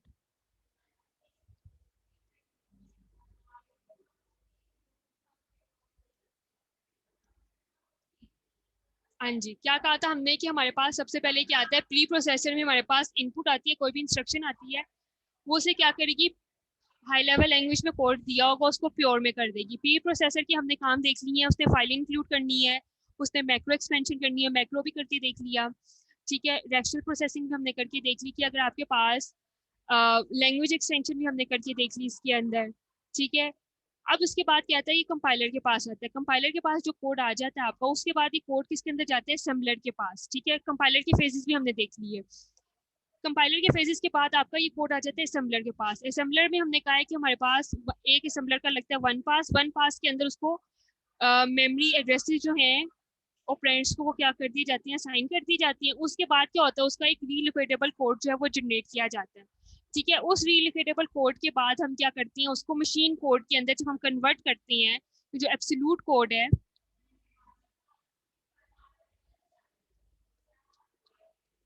वो हमने ये किया है। ये हमारे पास क्या आ गया, मशीन कोड, एब्सोल्यूट कोड, जो हमारे पास एंड पे हमारे पास कोड था। ये कोड था बेसिकली जो असेंबली लैंग्वेज कोड हमारे पास आया था, और करना हमने इसको किसके अंदर था, मशीन कोड के अंदर। और ये मशीन कोड के अंदर अब हमने इसको क्या कर लिया है, कन्वर्ट कर लिया है। हाँ जी, अब किसी बच्चे का कोई क्वेश्चन है तो पूछें। मैम हमने जो अपना असेंबली का कोड लिखा था उसमें हमारे पास पहले हमने उनको लोड करवाया था, फिर हमने ऐड करवाया था, और फिर हमने स्टोर करवाया। लेकिन जो हमने मशीन कोड जिसको हमने एब्सोल्यूट में कन्वर्ट किया, उसमें पहले हमने लोड किया, फिर स्टोर किया, फिर ऐड किया। ये मैम थोड़ा सा जरा कंफ्यूजिंग हो गया काम। मैं आपको बताती हूँ क्या किया हमने। सबसे पहले हमने किस रजिस्टर 1 को हमने क्या किया था, R1 को A के अंदर हमने क्या किया था, मूव किया था, ठीक है। मतलब कि इसके अंदर हमने इसकी वैल्यू को क्या किया था, स्टोर किया था। वही काम हमने ये किया है, ठीक है। ठीक हो गया। सेकंड इंस्ट्रक्शन में हमने क्या किया था, ऐड किया था। Yes ma'am. R1 के अंदर हमने क्या किया था, 2 को ऐड किया था। इधर भी हमने क्या किया, 2 को ऐड किया। थर्ड में हमने क्या किया था, ये जो B की वैल्यू आ गई थी हमारे पास, इसको हमने किसके अंदर किया था, मूव किया था R1 के अंदर, और यही काम हमने इसके अंदर किया।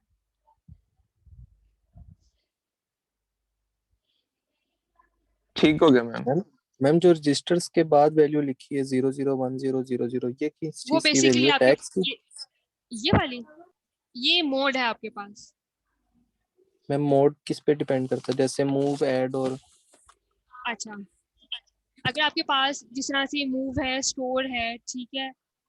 ऑर्डिनरी मोड बेसिकली हमारे पास वो होता है जो हमारे पास रीलोकेटेबल कोड होता है। इमीडिएट मोड बेसिकली हमारे पास उस वाले मोड में आ जाता है जिसमें हमारे पास यहाँ तो कोई एडिशन परफॉर्म हो रही है, कोई ऑपरेशन बेसिकली जिसके अंदर परफॉर्म हो रहा होता है, उसको हम क्या कहते हैं, हमारे पास ये इमीडिएट मोड है। उसकी बिट क्या आ जाती है, 10। और जो ऑर्डिनरी मोड होता है, मतलब जिस तरह से हमने लोड करना है या स्टोर करना है, उसको हम उसकी बिट हम क्या लिख देते हैं, 00 लिख देते हैं। कुछ अंडरस्टैंडिंग हुई है कि पीछे काम किस तरह से होता है?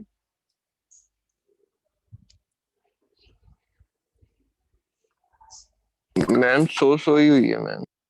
थोड़ी बहुत ये किसको सो हुई है समझ, हमजा को, हामिद भाई को, मुझे भी सो हुई, हारिस को, और किसकी को बस सिर्फ थोड़ी थोड़ी समझ आई है? मैम मोड्स की अभी तक समझ नहीं आई मुझे। मैम मोड्स नहीं, मुझे ना ये असेंबली के बाद जब ये आप मशीन कोड पे आई ना डायरेक्ट एब्सोल्यूट के ऊपर, वो मैम सारा इसकी थोड़ी बहुत ही समझ आया बस। एक करके मुझे अपने मसले बताएं। मैम इसकी थोड़ी थोड़ी समझ आई है बस। ठीक है, हाफिज को थोड़ी थोड़ी समझ आई है, और 2-3 बच्चे और भी कुछ कह रहे थे जिन्हें समझ नहीं आई। मैम असेंबली के जो असेंबली का कोड लिखा है ना, उसके बाद जब ये आपने एब्सोल्यूट कोड में कन्वर्ट किया ना मशीन कोड को, वो रीलोकेटेबल से, वो हाँ। इतनी खासी समझ नहीं आई मैम। ठीक है, हामिद को वो समझ नहीं आई, और कौन से बच्चे को समझ नहीं आई? मैम ये जो आपने L इक्वल्स टू वाला प्रोसेस किया है ना, L वाला जो प्रोसेस किया मैंने, ये समझ नहीं आई, ठीक है। और किसको ये समझ नहीं आई? मैम मोड्स में कंफ्यूजन है, जैसे अगर हम देखें अच्छा, मोड में आपने कंफ्यूज नहीं होना, जुबैर आपकी समझ नहीं आ रही। मैम अगर लोड और स्टोर देखें तो ये दोनों मेमोरी का काम है, तो इनका मोड सेम नहीं होना चाहिए। यहाँ पे मैंने मोड सेम आपने रखा है, लोड और ऐड, ये दोनों ऑपोजिट चीजें हैं। एक मेमोरी से लोड कर रहा है और ऐड जो है वो मेमोरी में ऐड कर रहा है। तो दोनों का डिफरेंट मोड है, जो लोड कर रहा है ना और स्टोर कर रहा है उसका 00 है, और जो ऐड कर रहा है उसका मोड क्या है, 10 है। मैम मैं आपको आपने बताता हूँ वो डिफरेंट क्या रखा हुआ इशू है। मैम वो मैम आपने शुरू में लोड जो का हेडिंग्स दी है ना वो गलत दे दी है मैम। समझ नहीं आई मुझे क्या कह रहे हो आप। मैम हाफिज आप आपने कुछ कह रहे थे। मैम आपने लोड और ऐड का कोड सेम ऊपर रखा है करना मोड। था और नीचे करना था, वो बच्चे थोड़ा सा कंफ्यूज हो गए हैं इसमें।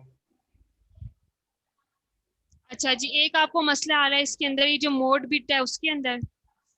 सेकंडली कुछ मैम बच्चों को मैम मैं आपको बताता हूँ, ये देखिए मैम वो लोड में आपने लिखा 00 मोड बिट और स्टोर में आपने लिखा 10 की बिट और ऐड में आपने लिखा अच्छा 00। नहीं, अच्छा समझ आ यस गई मुझे। मैम ये ये कंफ्यूजन है। ये बिल्कुल वो इसका मतलब, ये बिल्कुल मैं इसको इसके साथ मैप नहीं कर डोंट रही, ये इसके साथ मैपिंग नहीं हो रही इसकी। ये मैंने जनरली लिखा है कि इन इंस्ट्रक्शंस। फिर ओहो, ठीक है हो गया मैम, क्लियर हो गया, ठीक है। ये मैंने आपको ये नहीं कहा, मेरा मतलब ये मैंने आपको ये बताया है कि ये जो ये 4 बिट्स होती है ना, इधर बेसिकली हमारे पास ये लोड, स्टोर, ऐड, मल्टीप्लाई, ठीक है, और जो भी आप सब्ट्रैक्शन करेंगे इस तरह वाली ये बिट्स जो है ना वो इधर आती हैं। इसका बिल्कुल मतलब नहीं है कि लोड जो है इसका मोड बिट 00 है, स्टोर की मोड बिट 10, ऐड की जो है मोड बिट वो ये है 00, ऐसा नहीं है। जो हमारे पास हम वैल्यू को मूव कर रहे हैं, जो स्टोर करवा रहे हैं उसकी बिट क्या है 0000, जो हम ऐड कर रहे हैं उसकी जो मोड बिट है वो है 10। अच्छा जी, और ये जिन बच्चों को समझ नहीं आ रही थी कि ये जो हमने ये जो एल वाली वैल्यू, लोकेशन वाली वैल्यू हमने इसके अंदर ऐड किया, वो क्या किया हमने, वो हमने ये किया है कि जब आपके पास ये कोड था ना, अगर आपके पास इसके साथ स्टार लगाओ, स्टार का मतलब ही यही होता है कि आपके पास ये कोड क्या होता है, रीलोकेटेबल होता है। कुछ ऑपरेटिंग सिस्टम के कॉन्सेप्ट्स आपको याद हो।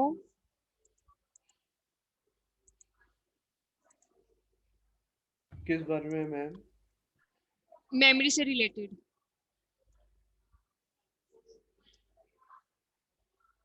क्या होता था मेमोरी में, क्या होता है आपके पास, अगर आपने आपकी किसी भी चीज ने अगर वर्किंग करना उसको किसके अंदर आना चाहिए, रैम के अंदर आना चाहिए। Yes ma'am. ठीक है, समटाइम्स आपकी जो .exe फाइल होती है, क्या वो एक ही जगह पे पड़ी होती है, एक से ज्यादा जगहों पे पड़ी होती है।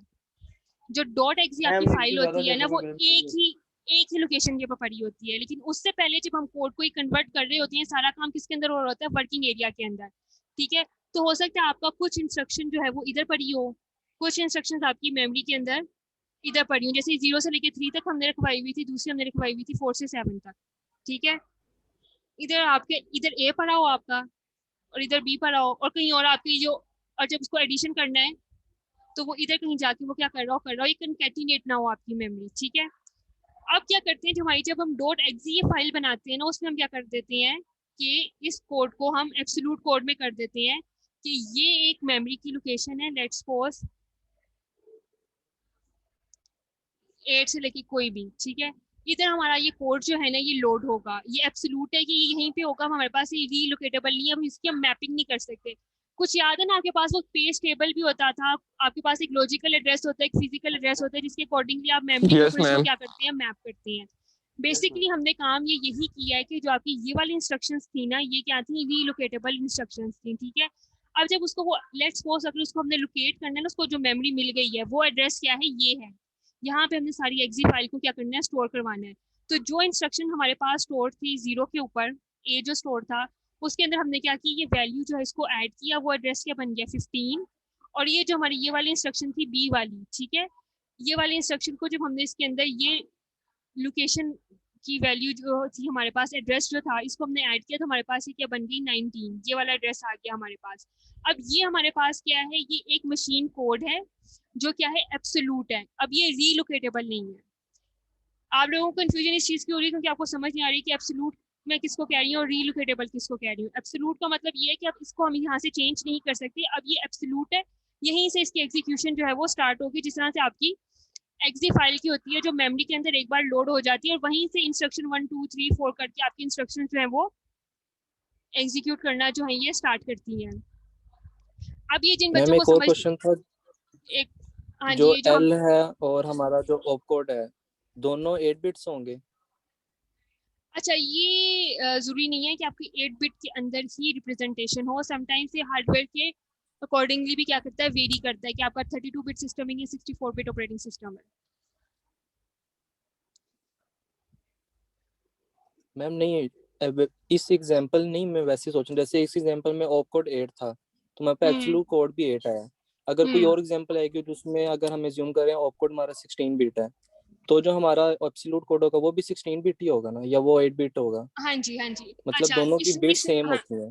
बिट सेम होंगी, और लेकिन आपको ये चीज़ भी अंडरस्टैंड करने की ज़रूरत है कि समटाइम्स आप जब कोई सॉफ्टवेयर भी करते हैं तो आपसे ये पूछता है कि आपका ऑपरेटिंग सिस्टम क्या है, 32 बिट ऑपरेटिंग सिस्टम है या वो आपका क्या है 64 बिट ऑपरेटिंग सिस्टम है। इसका मतलब समझते हैं क्या है? Yes ma'am. Yes ma'am. क्या मतलब है इसका? मैम ये हमसे जो पूछ रहा आपकी होता है कि आपके जो डेटा बिट्स की ले प्रोसेसिंग प्रोसेसर की जो पावर है वो कितनी है, कितनी बिट्स है वो? बेसिकली वो आपसे पूछ रहा होता है कि जो आपका सिस्टम आप यूज कर रहे हैं वो अगर ए है ना लेट्स सपोज, ठीक है, अगर आप आस्की कोड भी देखें, आस्की कोड आपके पास 6 बिट आस्की कोड भी होता है, 4 बिट भी होता है और 8 बिट भी होता है, ठीक है, 4 भी होता है और 8 बिट भी होता है आस्की कोड, ठीक है। वो रिप्रेजेंटेशन होती है कि आपका सिस्टम कौन सा यूज कर रहा है, 8 बिट कोड क्यों यूज कर रहा है या 4 बिट को कर रहा है, ठीक है। वो वेरी करता है मशीन टू मशीन के हम कौन सा यूज कर रहे हैं, ठीक है। इस 32 बिट का मतलब ये होता है कि जो हमारी इंफॉर्मेशन की रिप्रेजेंटेशन है ना, जो हम रिप्रेजेंट कर रहे हैं वो हम 32 बिट्स के अंदर कर देते हैं। जो 64 बिट ऑपरेटिंग सिस्टम होता है वो रिप्रेजेंट करता है किसके अंदर, 64 बिट्स के अंदर, ठीक है। इसी तरह से अगर आपके पास यहाँ पे कोड की अगर रिप्रेजेंटेशन 8 बिट्स के अंदर है तो ऑब्वियसली इसका जो एब्सोल्यूट कोड है वो भी किसके अंदर आएगा, इस तरह से 8 बिट्स के अंदर ही आएगा। और अगर इसकी बिट्स क्या है ज्यादा है तो वो उसके अकॉर्डिंगली ही उसकी जो होंगी एब्सोल्यूट कोड की बिट्स होंगी। हाँ जी, और कोई क्वेश्चन? नहीं मैम, थैंक यू मैम। अच्छा, अब ये जो जिन स्टूडेंट्स को कुछ कुछ समझ आ रही थी अब वो बताएं। कुछ समझे? कुछ भी नहीं आई समझ? मैम ये जो लास्ट वाले डिजिट्स हैं इसका बता दें, ये जो स्टार्ट क्यों लगा हुआ है? कौन सा स्टार्ट में लगा हुआ है? वो एंड पे जो लगा हुआ है। ये वाला? नहीं, ऊपर ऊपर मैम, ये जो इंस्ट्रक्शन सेट जो बनाया हुआ है ना आपने इंस्ट्रक्शन, उसमें जो एंड पे स्टार्ट लगा हुआ है। स्टार्ट जो लगाया हुआ है इसका क्या मतलब है? जी मैम। हाँ जी, क्लास में से कौन बताएगा? ये मैंने इतनी बारी बात रिपीट किया है, स्टार्ट का मैम मतलब ये क्या तो है? मैम ये स्टार तो ये शो कर रहा है कि ये रिलोकेटेबल एड्रेस है मैम। हाँ जी, हाफिज मुबशिर, अब आपको समझ आई है स्टार्ट का मतलब क्या है? Yes ma'am.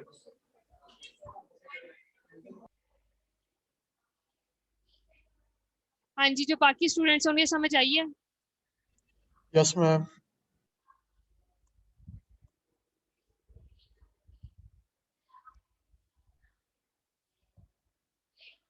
एक बार जरा इसका रिव्यू कर लेते हैं लेक्चर का, हमने आज क्या किया है। अगर किसी को थोड़ी बहुत अभी भी रहती है कि समझ नहीं आई, क्या क्या था स्टार्टिंग में हमने ये एग्जांपल की है, ठीक है, कि इसमें हमें पास क्वेश्चन में गिवन ये था कि आपने इसको कोड को ऑप्टिमाइज नहीं करना, उसके बगैर ही आपने टारगेट कोड जो है वो आपने क्या कर देना है, जनरेट कर देना है, ठीक है। ये हमारे पास वो सबसे पहले हमारे पास प्री प्रोसेसर आता है, प्री प्रोसेसर के बाद कंपाइलर है, कंपाइलर के बाद असेंबलर है, ठीक है। ये हमने फेजेस इसके ऊपर जो ड्राई रन किया वो किया है कंपाइलर के 6 फेजेस का। ये एक्सप्रेशन थी, इसको टोकन भी किया, पार्स ट्री आया, पार्स ट्री के बाद इसकी सिमेंटिक एनालाइजर के अंदर डाला, फिर हमने इसका कोड जनरेट किया, intermediate code, three address code जिसे हम कहते हैं, ठीक है। और इसके बाद हमने क्या कर दिया, इसकी हमें इसके अंदर रिक्वायर्ड ही असेंबली कोड था, हमने इसे क्या कर दिया, असेंबली कोड के अंदर हमने इसको कन्वर्ट कर दिया। इसके बाद हमने देखा कि हमारे पास जो कजन्स हैं कंपाइलर्स के वो क्या है, प्री प्रोसेसर है, ठीक है। प्री प्रोसेसर हमारे पास क्या करता है, macro processing, rational pre processor करता है, फाइल इंक्लूजन करता है और क्या करता है, लैंग्वेज एक्सटेंशन करता है। मैक्रो प्रोसेसिंग की मतलब ये होती है कि हम जो मैक्रोस हमने डिफाइन किए होते हैं वो उसी सीक्वेंस से अकॉर्डिंगली हमारे मैक्रो की क्या करता है, एक्सपेंशन करता है, ठीक है। रैशनल प्री प्रोसेसर्स क्या करते हैं, वो ये कर देते हैं कि अगर आपके पास कोई आउटडेटेड लैंग्वेज है, लैंग्वेज एक्सपेंशन भी आ जाती है इसके अंदर। रैशनल प्री प्रोसेसर्स के अंदर काम ये होता है कि अगर आपके पास कोई कीवर्ड्स हैं, जिस तरह से बिल्ट इन मैक्रोस जो होते हैं, ठीक है, वो उसको भी क्या कर देते हैं, इसके अंदर इंक्लूड कर देता है। फाइल इंक्लूजन में हम ये करते हैं कि आपने कोई हेडर फाइल्स ऊपर इंक्लूड की हुई है, वो उसको क्या कर देते हैं, इंक्लूड कर देता है। लैंग्वेज एक्सटेंशन का भी मैंने आपको बताया कि जिस तरह से इक्वल एक लैंग्वेज थी जिसमें डबल हैश दिया होता है, इसका मतलब ये होता है कि अगर सी के अंदर जो पहले वो यूज होती थी उसका मतलब ये था कि वो हमारे पास क्या थी, डेटाबेस वाली स्टेटमेंट्स थी, कोई मुश्किल चीज़ नहीं थी इसके अंदर। बस ये मैंने आपको थोड़ी सी एग्जांपल करवाई है कि मैक्रो को हम किस तरह से डिफाइन करते हैं और मैक्रो एक्सपेंशन किस तरह से होती है, ठीक है। ये हमने मैक्रो को क्या किया था, इधर डिफाइन किया था, ठीक है, जिसमें हमने कहा था कि पहला पैरामीटर जो है हमारे पास वो क्या होना चाहिए, बोल्ड फेस होना चाहिए, और दूसरा पैरामीटर आने से पहले हमारे पास यहाँ पे सेमी कॉलन होना चाहिए, कॉलन होना चाहिए सॉरी, और फिर इधर हमारे पास सेकंड पैरामीटर और फिर इधर क्या आ जाना चाहिए थर्ड पैरामीटर। ठीक है, अब ये जो हमने सीक्वेंसेस इसको बताए हैं, जो फॉर्मेट बताया है, उसके अकॉर्डिंगली जब हमारा मैक्रो जो हमें आउटपुट देगा उसे हम क्या कहते हैं, मैक्रो एक्सपेंशन कहते हैं। ठीक है, एक ये हमने एक एग्जांपल की थी मैक्रो की।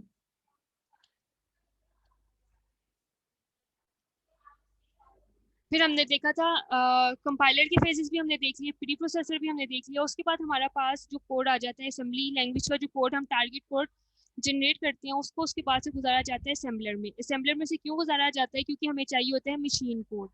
ठीक है, असेंबलर में हमारे पास होते हैं 1 पास असेंबलर होता है और 2 पास असेंबलर होता है। ठीक है, जब पहले पास में से असेंबलर में से इनपुट कोड गुजरता है तो उसे क्या कर देता है, वो उसे मेमोरी एड्रेस स्पेसेस जो है वो एलोकेट कर देता है। सेकंड पास के अंदर वो क्या करता है, उसको वो कन्वर्ट करता है मशीन कोड के अंदर। ठीक है, और जो बिट्स जो है उसको क्या कर दिया जाता है मशीन कोड के अंदर की हमारे पास ये वाली जो बिट्स हैं ये क्या है हमारे पास, ये असेंबली की निमोनिक्स की है कि ये स्टोर है, ऐड है, मल्टीप्लिकेशन है, डिवीजन है, सब्ट्रैक्शन है। ठीक है, उसके बाद क्या आ जाती हैं आपके पास, ये वाली बिट्स आ जाती हैं जो क्या होती हैं, रजिस्टर की बिट्स होती हैं।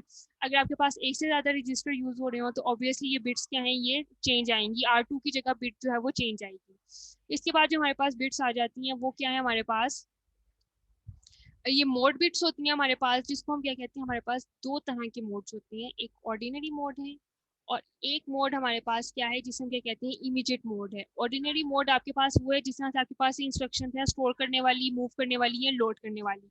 इमीडिएट मोड में आपके पास आ जाएंगी अगर आपने ऐड करना है, सब्ट्रैक्ट करना है, मल्टीप्लिकेशन करनी है। ठीक है, अच्छा, अगर आपके पास किसी इंस्ट्रक्शंस के साथ यहाँ पे क्या लिखा हो जिसमें से आप मूव कर रहे होते हैं, ये रीलोकेट, ये स्टैटिक का साइन लगाओ, इट मीन्स कि आपकी ये इंस्ट्रक्शन क्या है, ये रीलोकेटेबल है। ठीक है, अगर आप इसको अभी भी बाइनरी में कन्वर्ट करके देखेंगे, जो 8 बिट्स है ना, ये मैंने आपको बताया ये रिप्रेजेंट करती है ऑपरेंड को। ठीक है, ABC को। ठीक है, अगर आप इसको अभी भी कन्वर्ट करके देखेंगे तो आपको वैल्यू क्या मिलेगी, 2 मिलेगी। ठीक है, ये हमारे पास क्या है, ये 2 इंस्ट्रक्शंस जो थी ये क्या थी, रीलोकेटेबल थी। और लेट्स सपोज हाइपोथेटिकली स्पीकिंग हमें एक लोकेशन मिल जाती है जो क्या है 0001111। ठीक है, इसके अंदर हमने क्या करना है, इस कोड को लोड करना है। तो हम क्या करेंगे, इस इंस्ट्रक्शन को ऐड कर देंगे इसके अंदर, जो हमारे पास ये कोड एड्रेस स्पेस जो है वो जनरेट होगी, तो वो क्या है 15 और इसकी हमारे पास क्या हो जाएगी, ये 19। अब जो मशीन कोड हमारे पास आया है, ये बाकी की बिट्स तो इंस्ट्रक्शन बिट्स थी वो सेम रहेंगी, और जस्ट ये वाली चीज़ जो है ये क्या हो जाएगी, ये चेंज हो जाएगी। अब ये कोड हमारे पास क्या है, मशीन कोड है, जिसे हम क्या कहते हैं, एब्सोल्यूट कोड भी। Still, if there is any student who have any confusion. No ma'am, अब आ गई समझ में। अच्छा जी, इसमें ज़्यादा वैसे कोर्स आपका इतना खास कोई मुश्किल नहीं है, बस अगर आप इसको एक बार अच्छे तरीके से समझ लेंगे तो आपको इसमें ज़्यादा मसले नहीं होंगे। जी बेहतर मैम।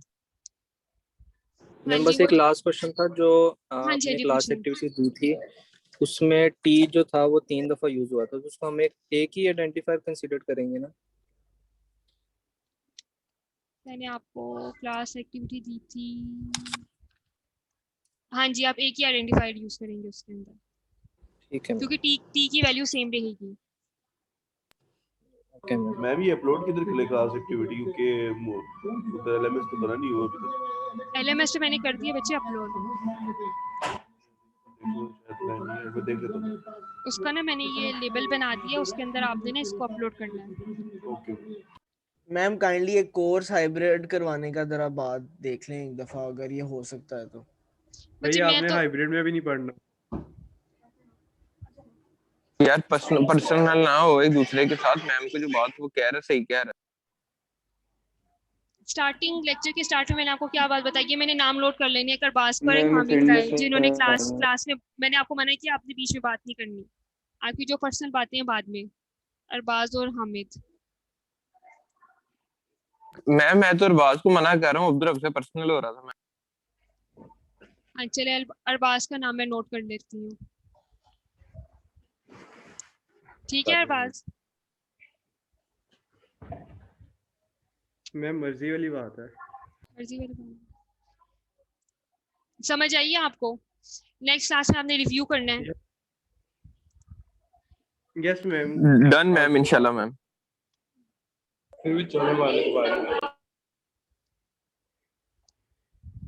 अच्छा जी, अटेंडेंस मार्क करवाएं अपनी। अब्दुल मनान हैंड रेस करते जाएं अपने। अब्दुल मनान, अब्दुल रब यासिर, प्रेजेंट मैम। ओके जी। अब्दुल्ला आमिर, ठीक हो गया। ईशा भी प्रेजेंट है। अरसलान अहमद, प्रेजेंट। बिनिश, बिनिश समझ आई है आपको? गुलरेज अली खान, मैम अब्दुल मनान प्रेजेंट। गुलरेज अली खान, ये नहीं है। हाफिज मुबशिर अकरम, हाफिज मोहम्मद असद,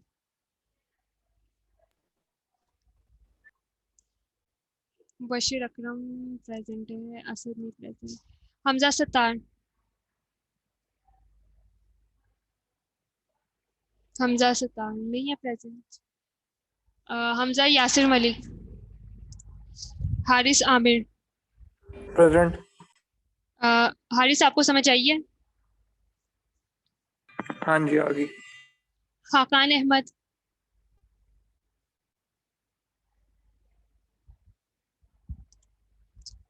मरियम हबीब कुरैशी,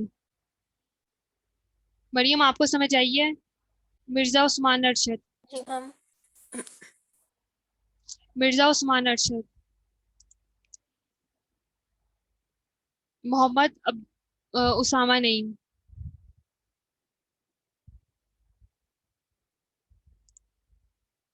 मुबीन मुनीर, मुबीन आपको समझ आई है? मुदस्सिर क़य्यूम,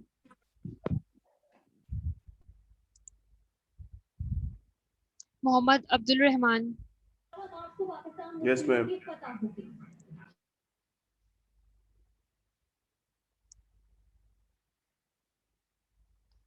मोहम्मद अहमद, प्रेजेंट। अहमद समझ आई है आपको? Yes ma'am. Mohammad Arbaz Khan, present ma'am. हाँ जी अरबाज, आपने याद रखना है नेक्स्ट क्लास से आपने प्रीवियस लेक्चर्स का रिव्यू करना है। मोहम्मद असनान सुल्तान, सारा पीछे से, असनान सुल्तान,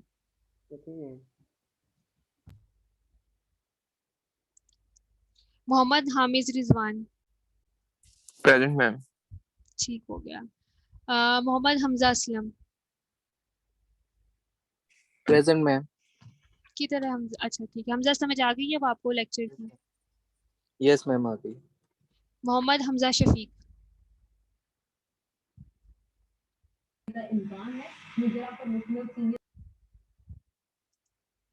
मोहम्मद मुआज अनवर, ठीक है।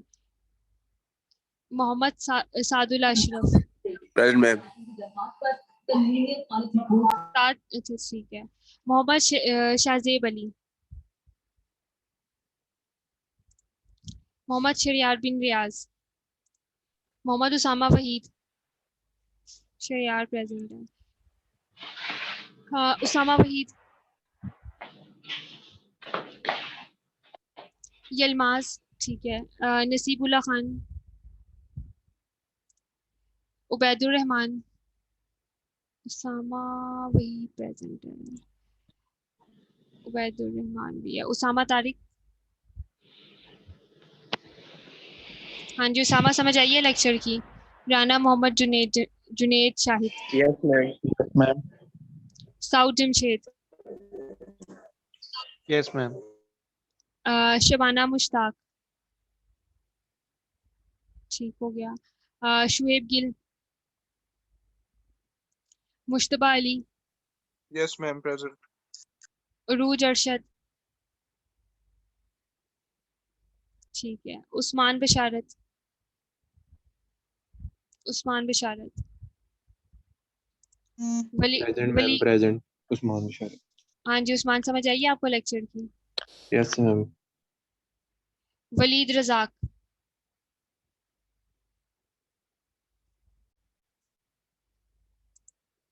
Zuheb Shams, yes ma'am. हाँ जी जुहेब समझ आई है आपको लेक्चर की? Yes ma'am. क्या समझ आई है? एक्सप्लेन नहीं कर सकता। एक्सप्लेन नहीं कर सकते आप? नहीं मैं। करें जरा एक्सप्लेन, क्या पढ़ाया आज हमने? मैम प्री प्रोसेसर आपने पढ़ाया, माइक्रो प्रोसेसर पढ़ाया था। अच्छा, प्री प्रोसेसर क्या काम करता है? मैम एक्सप्लेन नहीं होगा। जुबैर मोहम्मद। जुएब आपने भी नेक्स्ट लेक्चर में पढ़ के आना है। ठीक हो गया।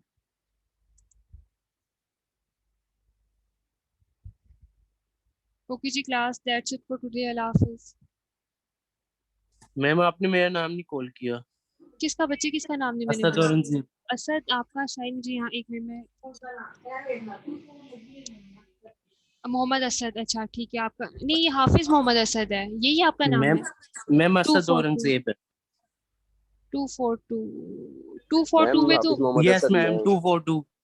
नहीं, आपका इधर नहीं है। इधर ये 18 के साथ, आपका 17 के साथ है। जुबैर मोहम्मद लगी है?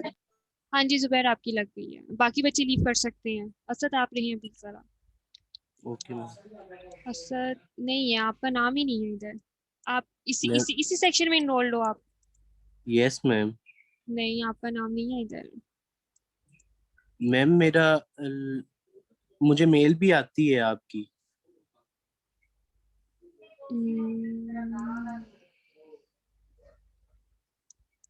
मैम ये V6 है ना?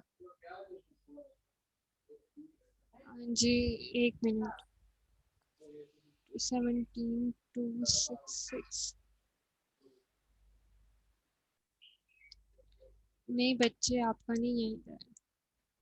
मैम ये V5 है बच्चे, ये V5 है।